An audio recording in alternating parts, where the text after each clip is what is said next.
you still got hair problems and you don't know which way to turn. You don't know what you deserve. Let's talk hair. I got what you deserve. Let's talk hair. Let's talk hair. Talk hair to me. Talk hair to me.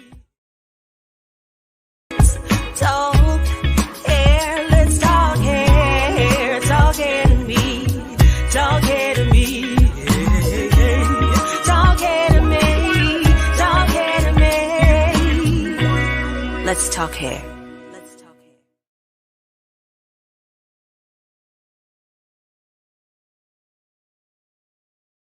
Go. Yes, yes. I love that song, you guys, because we're talking hair today, but we're also going to talk about a wonderful topic that affects us all. Now, you know how I roll. Get in the comments because I'm about to introduce someone that will definitely change your life. And think about it like this. If this is something that you can pass on, please pass on. Share it on your pages because it's so important. And I'm Angela Hughes Brown. If it is the first time that you've ever come on to Talk Hair to Me, say hi in the chat. If you're one of our regular Talk Hair to Me, just say hello in the chat and let us know that you're here. Now, we don't play. We actually we have so much going on this show. Y'all got to get ready. And okay, hold your applause. Wait a minute, hold your applause, okay? So what we're going to do is we're going to dive in, hold your applause, because I want you, once I introduce my special guest. Now, what we say on Talk Hair to Me, we do not do dives, okay? We do not judge. What we're trying to do on this show is prayed up, and what we do is try to help you and change your life. It is nothing. We're not social media trying to get that kind of attention. We're trying to get the attention to save a life. So let me dive in, introduce to you my special guest, none other than Dr. Charlene Brown. Now, when she's not playing the role as a doctor, she is Charlene Brown Part T. Okay, she's Part T. And so I'm going to introduce her, and then we're going to turn this show. We're going to dive in about depression of the mind, the body, the soul, the spirit, and everything, and how this also can affect your hair. Now, y'all know while y'all coming in, I am going to acknowledge you as well. So we want you more active than you've ever been. Dr. Charlene Brown, oh my God, is a physician. Now she is double board certified in psychiatry in adolescent and children. Okay, that got me, y'all. I got the rolling when I said that. She has passion to helping families improve relationships and communication. Y'all know we got problems with communication in our families, and she's here to help us as well. She's helping me. Okay, none other. She is trained to talk therapy and medication management. Did you hear that? Medication management. She has worked, I'm talking about in inpatient psychiatry, hospitals, psychiatric hospitals, and group practices and community mental health centers. She is an expert in telepsychiatry and is starting in her own telepsychiatry, her own private practice. She won't have a boss. She will be the boss. And she is also none other the CEO of Refreshing Families, which is an organization dedicated to helping moms enjoy their lives and improve their parenting skills. Nobody trying to say y'all not no good mamas, but this is who she is. You all put your hands together and please welcome Dr. Charlene Brown. Thank you. Thank you. Welcome, Dr. Charlene Brown. Thank you so much for coming. Tell us, I know it's Sunday. Who in the world is sacrificing their time away? Do you have a family? And tell us a little bit about them. Yes, I have a husband, Anthony Partee, and I also have 2 children, David and Jonathan Partee. So they're probably watching right now. So yes, absolutely. Wow. So they're enjoying the fact of seeing mommy at her best and Yeah. seeing the, oh, yes. So we have Gloria Irvin, who is also Hi. my mom, and she says, looking forward to hearing your session as well. Darlene Ray, she also says, hello, I am in. Thank you, Darlene, for coming in. Yeah. Mama said, hello, sweetheart. So Mama Gloria is embracing us. So your auntie Mama Margaret might be coming on too. Yeah. So Yeah. also Poppy says it's my first time. It's my first time. Okay. Okay. Really. Mama Gloria says, hi, Charlene. Hi, And Miss. Poppy says, hello, doctor. And Hello. and he says, can you fix my so no, you can't fix me.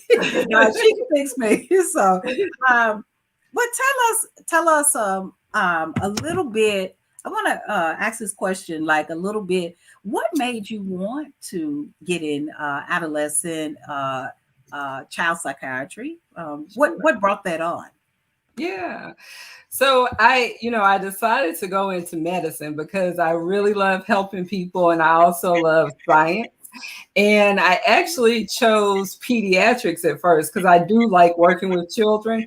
But in that process, I realized that psychiatry was really where my heart was because I really like to get to know people and really be engaged and see them longer than just 5 minutes at a time. So that's why I switched to psychiatry. Wow. So you're in your purpose. Is this your Yeah. purpose? Yeah. Tell us how you feel once you've helped someone or you see they're at the beginning. And I know sometimes at the beginning of helping someone, you have to be the cheerleader because they're not. Right. Yeah. Right. So how does that feel? It feels really good because for me, it's like when people have that aha moment when they can really connect and see that where they are is not where they have to stay. And I love that. And then just working with them and building goals and their motivation and how to move forward, just helping increase their hope. I love it. Wow, that's amazing because now you all, if you're just tuning in, this is Dr. Charlene Brown, and we're talking about depression and stress and how it affects the mind, body, and hair. So we want to help you. We want you to ask questions. We welcome that she's here. If you ask her a question after the show, she will charge you. So you better not ask now what's going on. Okay, how does depression start? So it can vary, because it's so many sources of depression. There's the chemical component of depression that can happen, but then, life circumstances, somebody going through a divorce or the death of a loved one, all of these things, and even hormones can contribute to depression. So, I mean, it can come from so many areas that's why you really want somebody to help you look at it holistically. Like, what exactly is the root cause of this and how can we address it? Wow. So let's see how did COVID affect you? Did you get more people affected by it? How did that play a Yeah. part? Absolutely. A lot of people have been impacted by COVID. And even if they weren't impacted with the death of a loved one, which a lot of people were, so they're grieving, and depression definitely can come out of grief. But a lot of people have had job losses. Even I lost my job during COVID. I mean, it's a lot that can happen that has happened. I mean, in children, you had all the kids to go home for school, and that was just overwhelming for a lot of people. And then this has lasted way longer than people anticipated. So people are fatigued with it. They're just tired. And so their coping strategies, they thought they were going to be short term, but they need to be a little bit more long term. And some people are not adjusting well to that. And unfortunately, going towards more negative coping strategies. Wow. So, like we know, COVID does play a role. Um, and let's say, what would you say to the person that's lost someone, and they really can't find the person that they was before they lost, a loved one? Right. I would say, grieving is a process and it really is different for everybody. There's several stages of grief, and a lot of people get stuck in one of those stages. Like some of the stages are like bargaining or denial or even anger, and depression is actually a stage of grief. And with healthy grieving, you move forward through those stages. But I think some people get stuck, like they can't accept it. The final stage is actually acceptance, where you accept, okay, this person is gone. But what's really good about at that stage, you can acknowledge the time you had with that person. And that's one of the really good things to try to do when you've lost somebody. Remember the good times, not just thinking about what you've lost. Remember all the blessings that they brought to your life. And honestly, for some people, that's not something you can do on your own. And some people might need to go to a grief counselor. Some people might need medication during that time. I mean, and you can't feel weak because you need that. So I really think you have to ask for what you need. If you know somebody passed away, several years ago and you're still struggling, then you need to get some help and not be afraid to ask for it. Mm, what about the shame? Let's Yeah, talk about the shame. you gotta talk about the shame. You can't Let's talk talk about mental health without talking about shame. So a lot of people don't think of mental health the same way they think of like physical health. So people would be able to say, okay, I was diagnosed with cancer or I was diagnosed with diabetes, and feel comfortable that they are going to be met with sympathy or empathy. But if you tell somebody you're depressed, you're not sure if you're going to be met with somebody shaming you. And there's still a huge stigma with mental health. And especially in certain communities, in the Black community, there is more of a stigma. And even in some faith communities, there is a stigma where people will say, you should just pray more, or you don't trust God. And so by giving somebody that advice, you actually put an even heavier weight on somebody who's already depressed. And I'll tell you this, I know God and I'm a psychiatrist, and there's no way he would have me in this field if it wasn't appropriate for us to get help. And so I think that's really, really important for people to understand that mental health is health and you have to reach out for help. Yes, because shame is someone.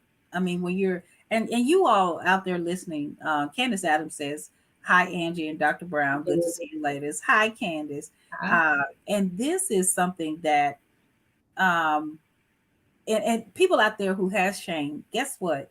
We still see you and we know Mhm. something's wrong. Right. So you may never be the person you are, and that may be almost a good thing because everybody knows I love to talk about God, but I want to say this. There is a process of building a relationship with God. It's not an abracadabra and it's not a quick fix. Now all of a sudden I got this relationship. Uh, Right. but it is a step-by-step process, and get doing what you're doing in helping people can lead to God because you're going to constantly try to go to the light and you're going to move away from the darkness. Uh, Right. so let's talk about darkness. Do you have? You can't talk about your patients per se, but when Mhm. someone is in that darkness, does it affect their disposition, their Yeah. smile? Can you Yeah. see in their eyes? What about the darkness? Oftentimes, like, the darkness can vary from person to person, but a lot of times it's just like a loss of energy, like fatigue. People just feel so tired. People feel down. They don't even want to get up in the morning. A lot of times people have trouble sleeping. They have problems with their appetite, and it can go either way. They could completely lose their appetite, or they could eat a lot more, just sort of a comfort. And so it definitely can impact who you are. And, a lot of us are working, we're mothers, we're, daughters, all these areas. And it impacts all of those roles because it's really hard to function when you're weighed down by depression. Mm-hmm. And also, when they're coping with depression, do you often, always, or is there multiple recipes? I would say prescriptions. Yeah. Do you go straight to the medication, or do you say, is there other alternative things? Are there addictions in the medication that could lead them worse down the dark road, or just Sure. how would you say is a Yeah. combination of healing? Yeah. So I think with the medications, it can vary from person to person. It really, you really want a doctor or a therapist to really look at what is the cause, like what's going on here. Like I said before, there is a biochemical component where the medications can be absolutely helpful. But if you are miserable in your job, you hate all of the relationships that you have, and the medicine is not a magic bullet. It's not going to fix all that. So you can't just put all your hope in a medication. You have to look at what are these other things that are impacting my mood.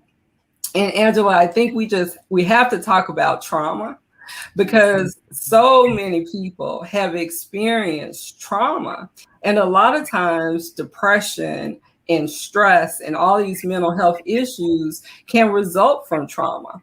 And there have been a lot of studies. There's something called the ACE study, and it's called Adverse Childhood Events, and it's basically 10 adverse childhood events, and it's anything from your parents getting divorced to any kind of abuse, neglect, and other things like that happening. It actually increases your risk, not just for depression. This was the astounding part of the study. It increases your risk for medical illnesses like diabetes and obesity and heart disease. So that just shows you the mind-body connection is huge. And so many of us we've had these traumas, and we're just putting our heads down saying, I'm moving forward. But then everything is falling apart, and your body's like, oh, no, you're not. So that's where you might get like the hair loss or something else. Your body's like, wait a minute, you need to deal with that. Wow. And trauma is so real. And what I want to ask is, when we're dealing with trauma, and it's so effective and it's crazy, that could take you to a place. But let's talk about the person that is affected by the person who is depressed. Sometimes we're not as understanding, and that does affect us sometimes, because when you're going through something and you don't feel the support of your family, or your husband or anybody, what would you say to the person who is affected by someone who has cancer or who's going through something? It could be trauma, life-threatening. Terrell Patterson says, hello, ladies, good information going. Yes, thank you so much, Terrell. She's one of our distributors, Ebony Expressions. Thank you. But what would you say to that person? I would say you have to have compassion. And I think that's something that we all need more of in this world, is to show one another a little bit more compassion. But honestly, Angela, I think a part of that can be that we haven't dealt with our own stress and our own trauma. So when you come with your stress and your trauma, it's too much because I'm barely making it with mine, you know? And then to help you deal with yours, it can be just overwhelming. So I think a lot of people don't have that compassion, and actually the healing that comes with depression and dealing with anxiety and stress. So often it comes from connection. It comes from somebody hearing your story and seeing you and actually understanding and listening, you feeling heard. So I think that connection piece is so important. But on the same token, you don't want to let somebody pull you down either. You know, like what they say when you're on the airplane, that put your mask on first. And Yes. then, yes.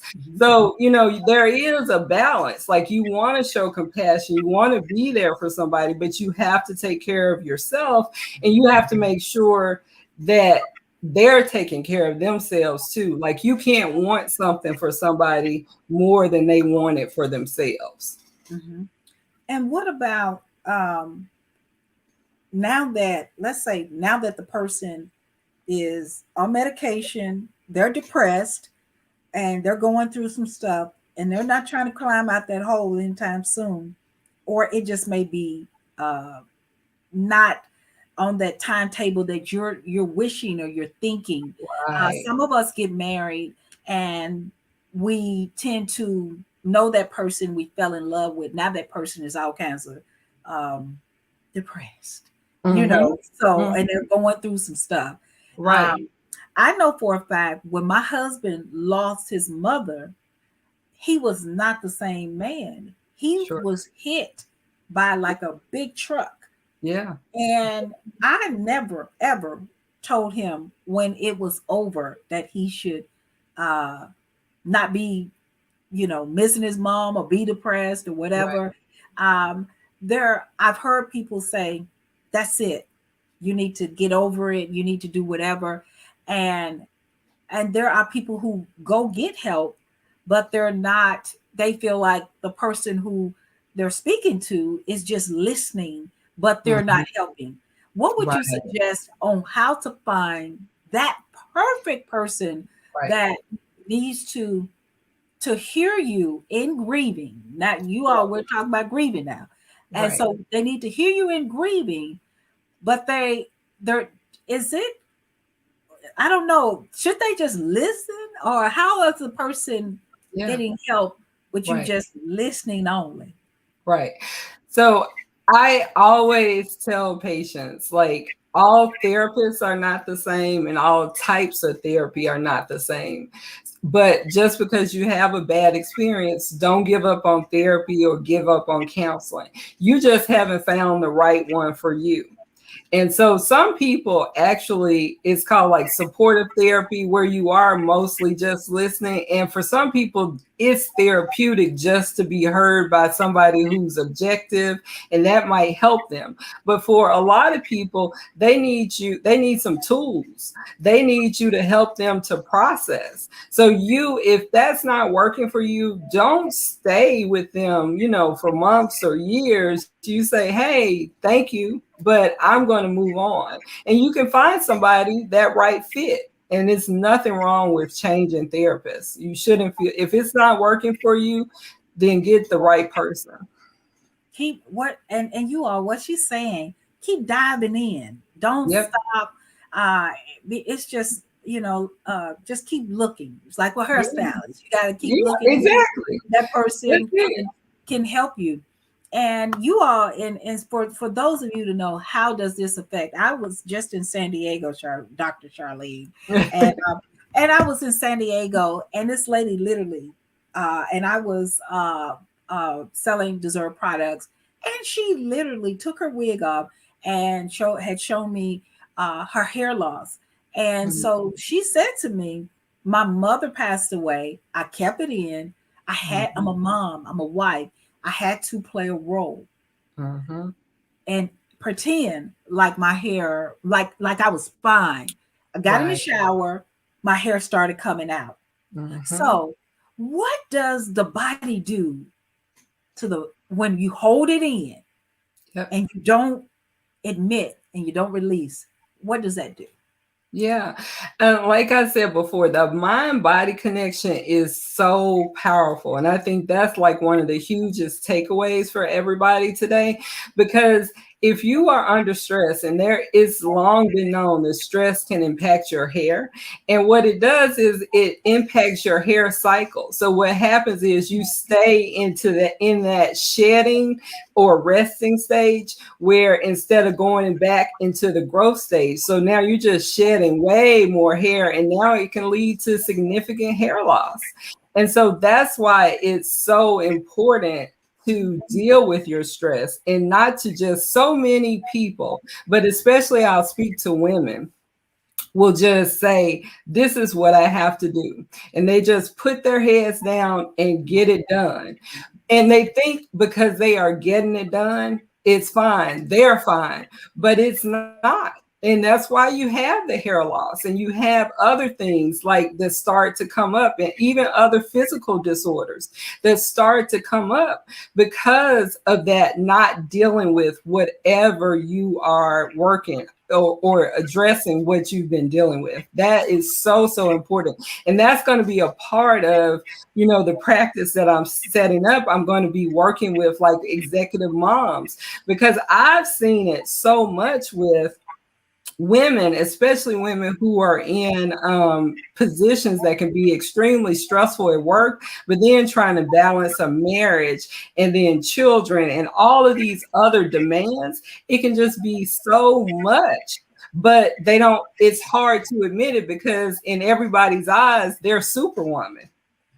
So you cannot say, okay, but I'm drowning over here. Hey, help somebody.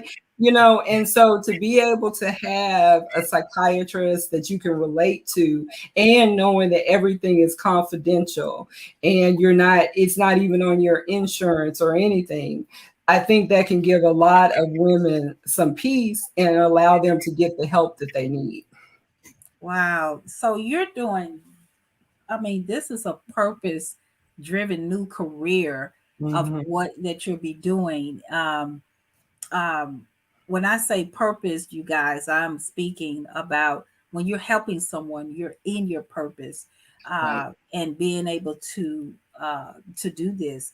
You guys, and ask any questions, because Dr. Charlene is here, and this is about, if you're just tuning in, how depression and stress affects the mind, body, and the hair. And when we're talking about the hair, as she mentioned, inside, hair loss is about the inner and then the outer. That's what hair loss is about. We have Perry Brown said, great information, much needed. Your TT, she said, family is so nice.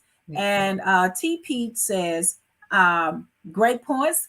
Everyone's triggers are different. Yep. And that's so true. You want to talk about that a little bit, that trigger, because I had a client years ago, not too long ago, and they were in the salon, and they were kind of talking a little bit about suicide, but they told me later it wasn't suicide. It was just they wanted to leave Memphis and not leave here, but they unraveled in the salon and kind of scared the customers, not to the point where for their lives, but they just felt that this person was unraveling. And at that point, when someone is unraveling, how do you help them and push them? I know now we can push them towards you. So I feel very comfortable with that. Right. But how do you, what are the first things that when a person feels themselves unraveling, how do they reach? Can they reach, or should it be the person that they're with to reach? Well, it could be either or. Sometimes people can get so deep into depression that they don't have the ability to reach out. And so that is why it's so important to have that community and to have connection, so that you can have somebody to say, hey, you really are unraveling and not doing well. And to what you said about suicide, that's a scary thing to talk about. We talk about stigma, like people are afraid to say you're depressed, but people are even more afraid to say, I'm thinking about suicide or I'm having suicidal thoughts. And actually, people having suicidal thoughts is actually common with depression because we call it passive suicidal ideation. It's not like you have a plan or an intention, but it keeps coming into your mind like, I wish I was dead, or I should just kill myself, those kind of things.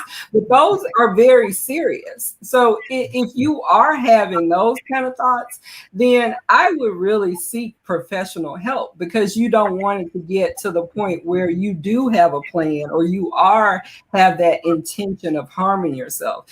And I don't know your client, whatever their true history, but it's not uncommon that people in that moment, because of that emotion, that they let it out and they tell you how they truly feel, but then can move away from that time, and then they can start to feel embarrassed about what happened. And so they try to back it up and say, well, I really didn't mean that. So even working in the emergency room, you'll have patients who have been brought in by either the police or a family member because they said they were going to try to kill themselves, and they will, because of embarrassment or just the whole process, they will start to kind of back it up and say, that's not what I really meant, I was saying that.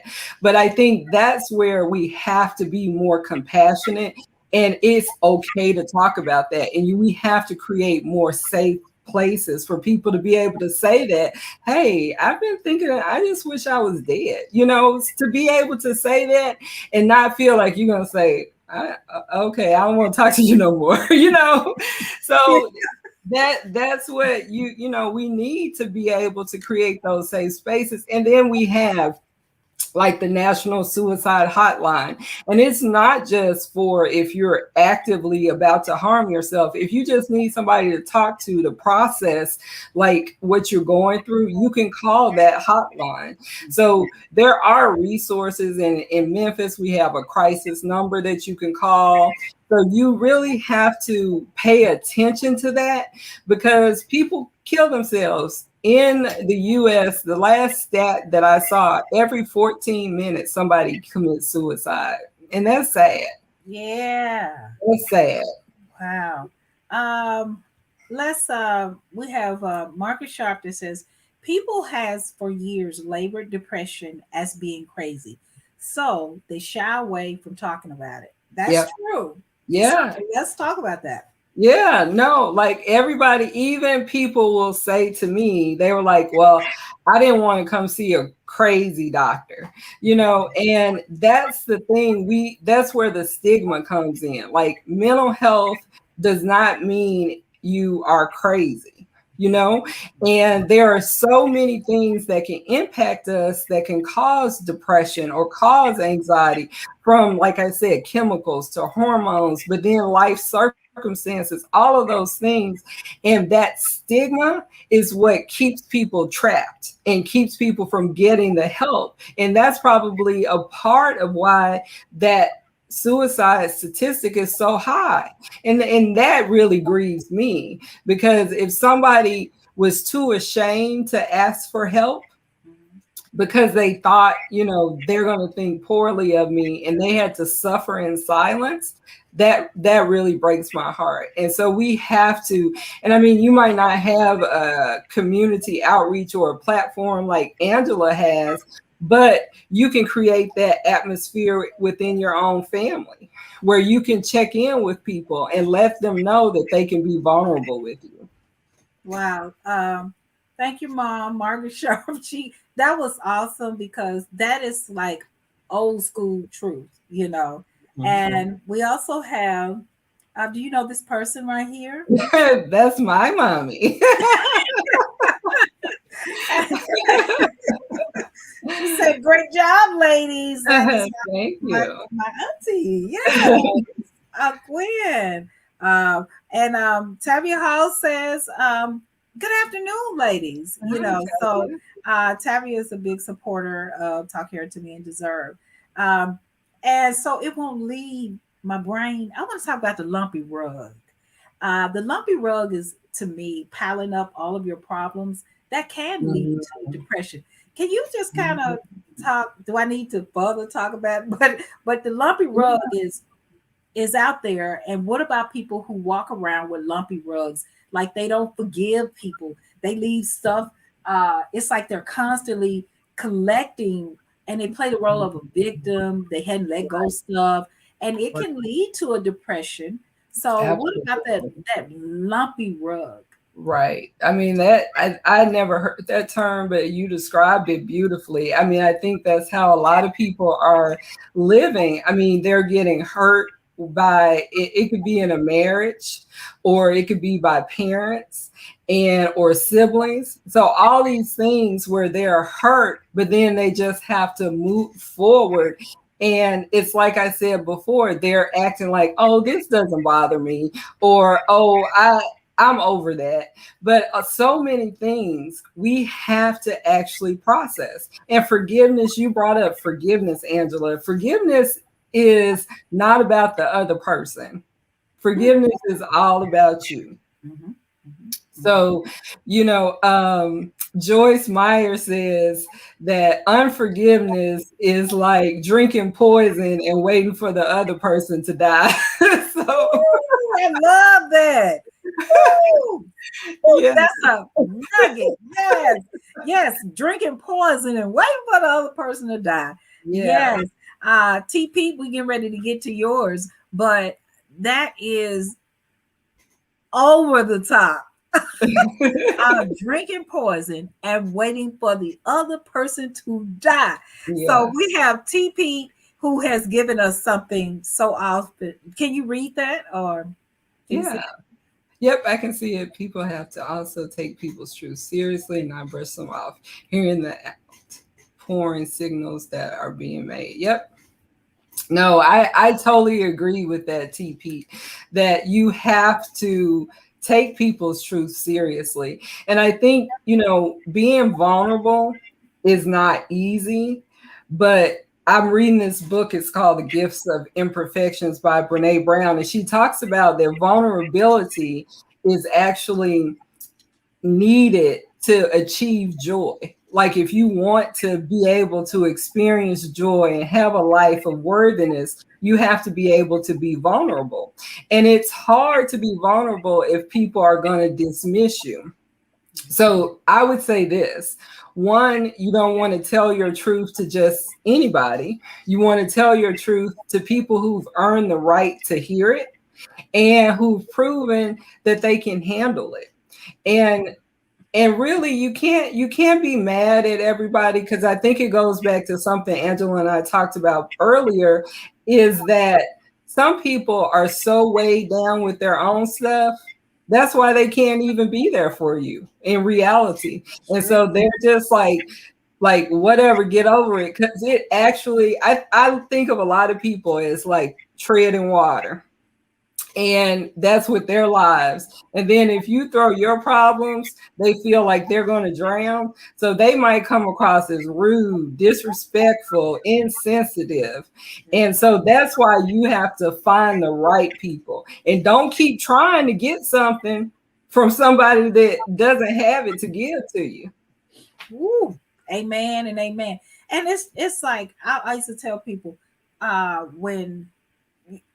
when people, whatever they're doing, and you just watch their lives, I'm very careful about who I'm vulnerable and open with. Mm-hmm. And I've had people that I tested them a little bit, but it just kept going about them or their Mm-hmm. life. Or they may say, well, and they'll tell me, well, you strong, you girl, you just bounce back. You just, and I'm like, but I bleed just Yes. like everybody else. Yes. So it's just not like anybody's getting, I'm just over here just thirsty. Right. That's why I'm just like, let me meditate, let me read, let me do what I gotta do. Okay, Candace Adams says having therapy with a good therapist is healing. Our Yes. community feels as if it's not for them, but getting mental wellness is for everyone. What do you think about that?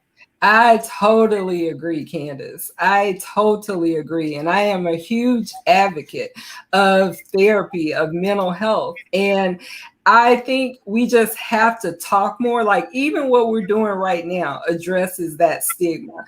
Because, like I said, in the African American community, in the church, I think more churches have to talk about it. It can't be shaming in the church where you feel like you're not a good Christian if you need mental health help or a therapy. So these are things I totally agree with you, Candace. We really have to change. And it takes doing things like this. It takes you, Candace, telling people, and it's vulnerable sometimes to say, hey, I've been in therapy. But for you to do that gives, one of your friends or coworkers, somebody might say, hey, she did it. Maybe I can give it a try. We're similar. So I think that's important. Yes. And TP, I love the lumpy rug. Comes from just swipe it under the rug. It's not a big deal. Right. Yep. And that is so true too, because we talked about that, and that I know me and my husband, we had this thing where we say we deal with one problem at a time, we get rid of the problem. So when I do look at him, I'm not looking at all of the things that I didn't forgive, all of the things that he did, or all of that. I'm looking at that one problem and not a lump of things that I didn't let go. And so that TP, thank you for that. Also, Poppy says that's a very hard thing to do. And I think he's referring back to the forgiveness. I think, remember, So what would you say to a person that finds it very difficult to forgive? I would say you got to go back to, I'm doing it for myself. Now, forgiveness and trust are not the same thing. So you can forgive a person, but that doesn't necessarily reestablish trust with that person. Mm-hmm. So, because some people don't deserve that trust, but you forgive so that you aren't harboring like hatred and anger in your heart, which really can kill you. I mean, we talked about the mind-body connection, but that unforgiveness is a stressor on your body. And so you have to think about it. When I think about forgiveness, I'm like, I want to live and be free and be happy and not have, aches and pains and all that kind of stuff. And you really have to be able to let it go. And that doesn't mean you're going to be best buds with this person, but you can say, you did this to me, but you are not going to control me. And that's the thing. You give over control to that person. They could have did something 10 years ago to you, and now they're still dictating your life. They're still living in your head. They do not have the right to have their real estate. I need to hear this, because I will tell you what I do. I got a bad habit. If someone does something to me and I feel offended by them or whatever, it takes me like a freaking 1 week or 2 weeks. If it's 1 week, because I get bored with it. But and it's like everybody I come across, I got to kind of work that little thing in or what someone did. And I'm like, how do you stop that? I do that. But it's like I do it, and sometimes mentally I go like, don't talk about that no more. But it's like it comes out.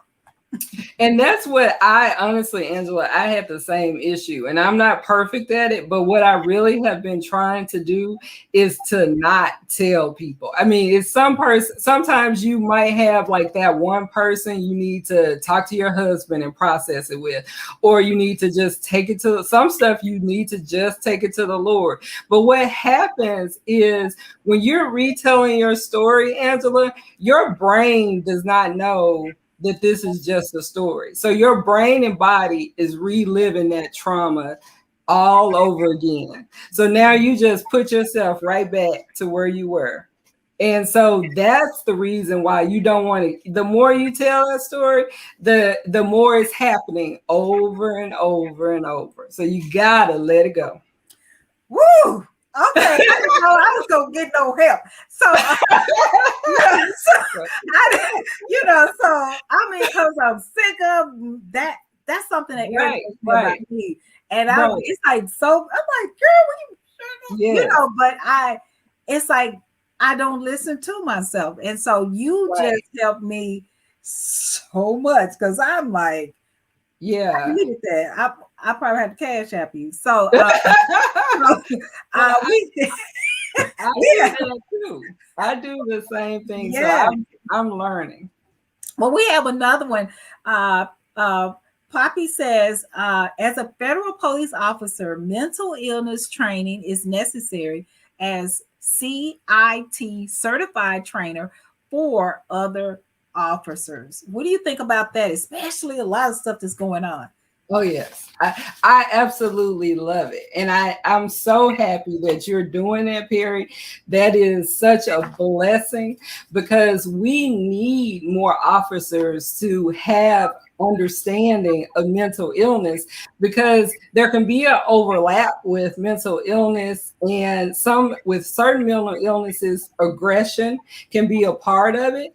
And you need to know that this person is mentally ill, and it's not that they're just trying to be break laws or trying to hurt somebody. So if you can come at it from a different standpoint, I think that's so important. Like I've had parents who had children who had autism, where they would go to the local police station and introduce their child so that they would know if you see him roaming the streets, then you know who he is, that he's not out and trying to harm somebody, and you don't want to come at him, negatively because he might not understand the things that you're saying.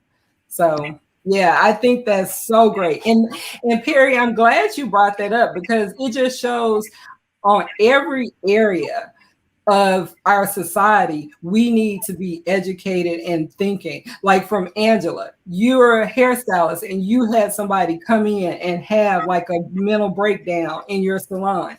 And Perry in law enforcement, to teachers, our educators, people who are in government. It's not just on the people in the mental health field, it's all of society. We have to work together and we're also interconnected. So that's so important. Yes, and he said especially our veterans because Yeah. he sees a lot of the veterans coming to the hospitals and Mhm. being mistreated, also taking advantage of them and not understanding they're either on too much meds, not on their meds, or been out their meds for a while, or just haven't gotten diagnosed, or it's just Yeah. a lot of stuff that mentally they have incurred. And also, Tabby said, "Thanks, I needed this." I think we need a two-part Right. because mental illness, and then we will come on a two-part about what you can do about hair Yeah. loss. Yeah. In this discussion, I wanted to talk about this, and we worked really hard on schedules to get Dr. Charlene on here, and so she has a family, you guys, so we can't take all her time. But mental illness is huge. I did have someone that came into the salon one time, and she was schizophrenic, and Mhm. so I she actually went to another salon first Mhm. and called me and said, "Can you open the door?" I said, "The door is unlocked downstairs." And I said, "Well, let me look." She wasn't there. I said, "Where are you?" She was in Bartlett. I'm in Collierville. And so Oh. I said, "Well, who gave you that address?" And she said, "Well, it was somewhere I saw on social media. Someone Oh. was talking about Deserve, and she Mhm. was talking about Hair Angel Love." And I Mm. said, "No, my sister." And so I explained to my sister um, that who that person was, and my sister was like, "She is acting kind of different. She's kind of special, whatever." I said, "Well, let's get her over here, and then I'll take all responsibility." And Yeah. so she came, and I said, "Well, I tried to gear her towards let's do the service Uh-huh. and get started with your treatment and stuff." Yeah. And I said, "Is that, your hair?" I could tell it was a piece of weave. She said, "No, it's mine." and it was clearly it wasn't hers, but I Right. wasn't going to argue with her that Right. it wasn't hers. I was Right. like, okay, is your hair removable? And she Right. said, oh yeah, let Oh, me good. see. And she Yeah. took it off. And Yeah. then Good. I looked at her and she said a few things. Do you know she happened to have been the 16-year-old that I did over 20 some years ago, almost 30 years at the Wow. salon. And I recall she said she had a metal plate in her head and stuff like that. She was actually I did her hair for prom years ago, Wow. and she mentioned her aunt. And I was like, that's my client. And so I was like, oh, oh my God. I remembered her. She Yeah. became schizophrenic after a Yeah. tragic car Mhm. accident. Wow. But I was so glad that the Holy Spirit did not let me mistreat Yeah. her. And Yeah. I called her aunt, Yeah. and her aunt came. And Mm. so I want to tell the people, it doesn't matter if you know them, you don't know them, just know that it's beyond you that you can help them. Get, if that's the case, your Yeah. spirit will tell you. But just reach out to someone Yeah. that can, because she needed to be removed from the salon because her aunt was telling me she hasn't taken her meds and she certain things would trigger her to be Sure. violent. And Right. so she came and she picked her up. And Yeah. because I knew something was wrong, because I told her, I said what her bill was going to be. And she said, well, I have $25. Mm. Okay, you won't have to call some. No, but you know, got to get you out of here. But you know, I was like, so, but I was like, I don't want your $25. I'd rather do it for free and just Right. write little taxes. Uh, we're going to do this for free. But Right. I was just so glad that the Holy Spirit did not let me Yeah. shame this person. Yeah. She still remained an adult. When she Yeah. talked, I gave her the floor, and she Yeah. said, Angela, you don't remember me? I said, yeah, but she left as an adult without Right. being With her reminded that dignity. she was sick. And that's why I'm Yeah. telling people, please stay in that reminding. Just don't belittle them. Candace Adams says, I went for therapy. One of the best decisions I made. Helps in a lot of areas in my life. Oh, yes. It Yes. is. And she That, also says, and I must add, no shame. Again, best decision. That yeah. is so great. You guys, Yes. thank you. But we're coming to the point where give us something that we can leave. And also, you guys, while she's giving you she gave me 3 quotes, and can we get all 3? Because I saw it as with my particular audience, all 3 kind of matches. Right. You had Abraham Lincoln. What was his quote? Right. Let me pull it up for you. So for Abraham Lincoln, it says, nearly all men can stand adversity, but if you want to test a man's character, give him power. So I really like that quote. And then with Edmund Burke, the only thing necessary for triumph of evil is for good men to do nothing.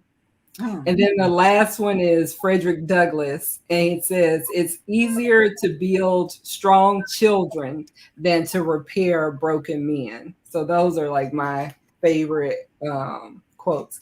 One thing I wanted to say, Angela, before we leave, because a lot of what we kind of talked about is relationships. And I think that we all have to kind of think about our relationships. And I just wanted to read a little quick quote from this book that I'm reading by Brene Brown, The Gifts of Imperfections. So it's just really quick. It says, shame, blame, disrespect, betrayal, and the withholding of affection damage the roots from which love grows.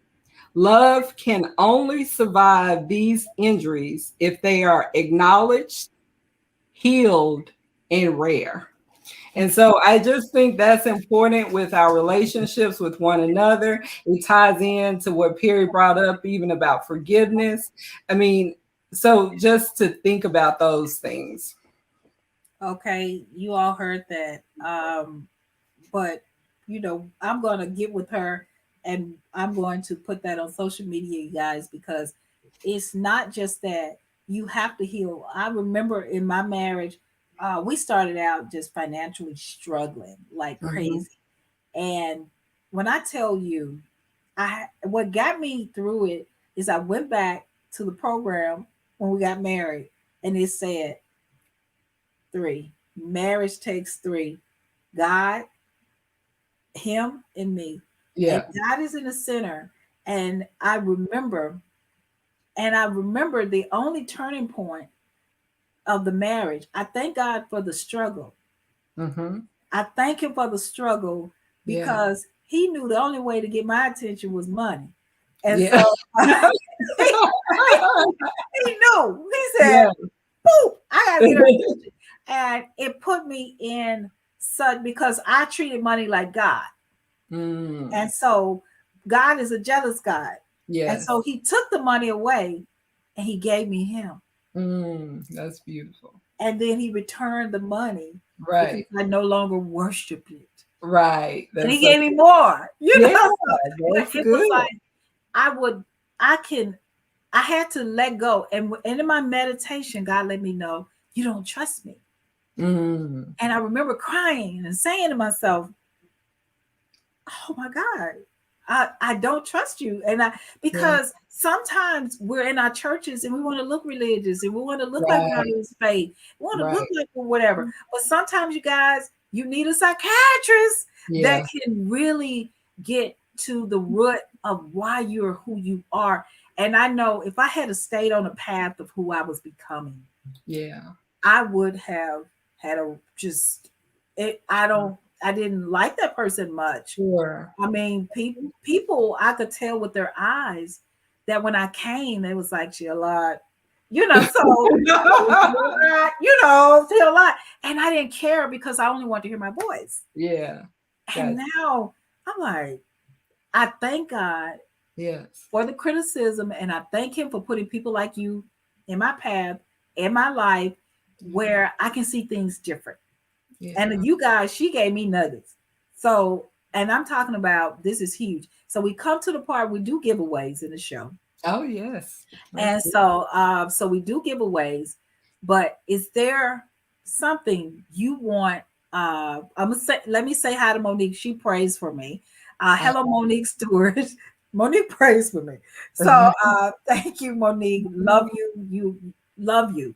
And then Perry think he's funny. Talking about pray we for got you. We're going to pray for we're you. gonna pray for him. Is there anything? Okay, you got another one. Oh, Wow. would you like to read that one? Great job, ladies. Thank you for the information. Very insightful. And that's my hubby. I wasn't trying to read that one. Hey, Anthony. Also, Poppy says that she's my angel on earth. Woo, I'm gonna show you in it. Yeah, but and also Monique says, yes, I do. She prays for us. I thank you so much. Thank you so much, Monique, for real. Candace Adams and Darlene Ray and just so many people, my moms and everything, every just anybody, and also Tabia as well, and just everybody. Yeah. But give us something where they can earn this giveaway that you said that they need to remember. And if you can't, then I'll just throw one out there. But Oh, goodness, yeah, Angela. I think you have to throw it out there. I'll throw it out there. So Yeah. Tabby says, I love the fact that you are holistic in your Yeah. approach. Absolutely. Wow, I love that, Tabia. Wow. What do you say to that? I mean, I think being holistic is so important because you can't just treat everybody like they're the same because everybody is unique.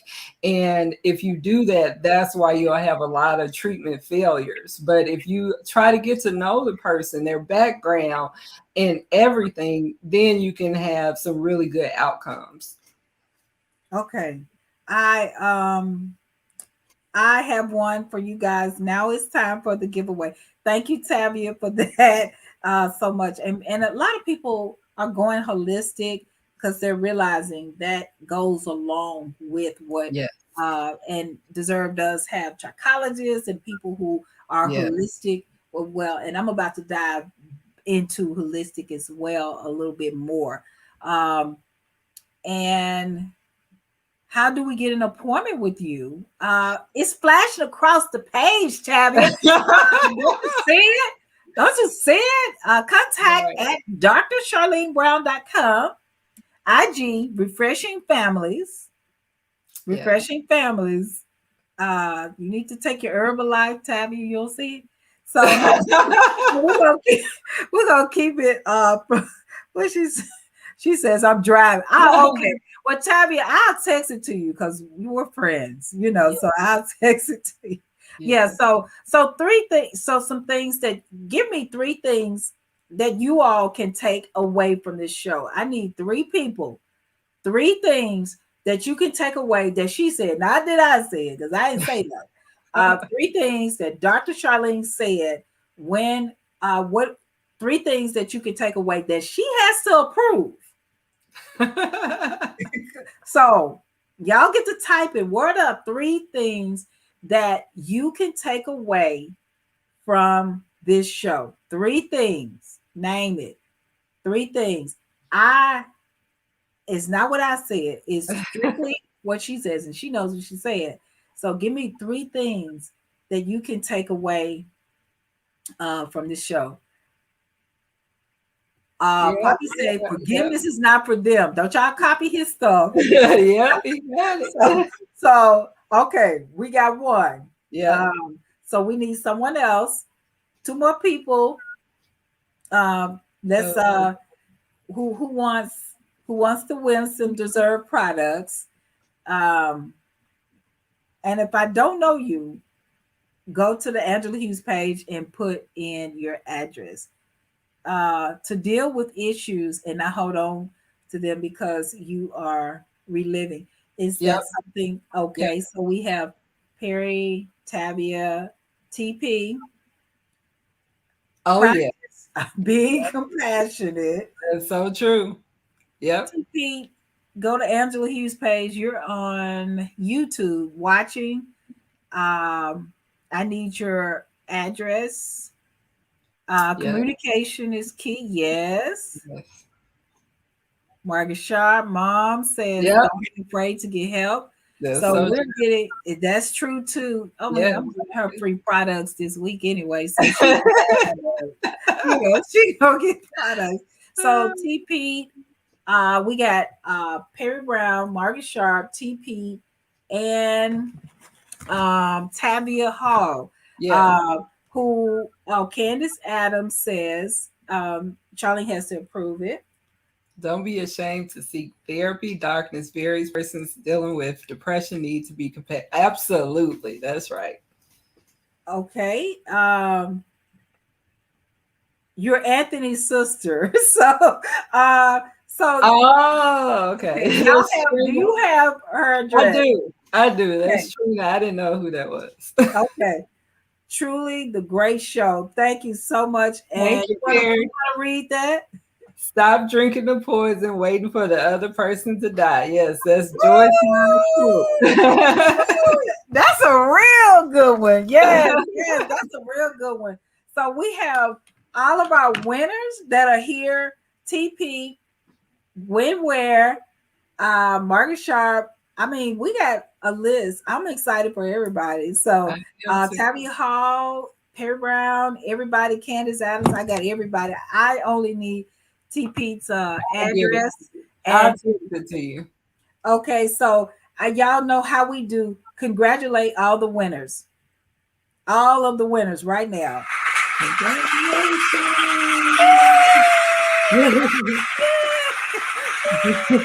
And congratulate Dr. Charlene Brown.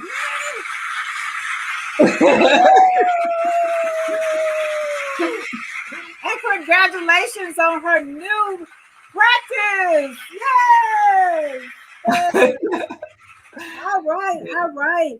And Candace Adams says, great show, ladies. Thank you Thank all you, for Candace. tuning in. And thank you so much for embracing us with Yeah. all of the knowledge. We knew you guys. We talked about it earlier that this was going to be a great epic show. So I'm excited, and I just thank God. Monique Stewart said, congratulations, everyone. She knows that we have to congratulate and be good winners and Yeah. losers, and losers, but just in time. So, Yeah. but yes, thank you so much. And remember, everyone needs a second chance at healthy hair, and we will see you all next week. Thank everyone for coming on the show. Thank you, Charlene, Dr. Charlene Brown, and we will see you guys later. All right, see you guys. Happy Sunday. Talk.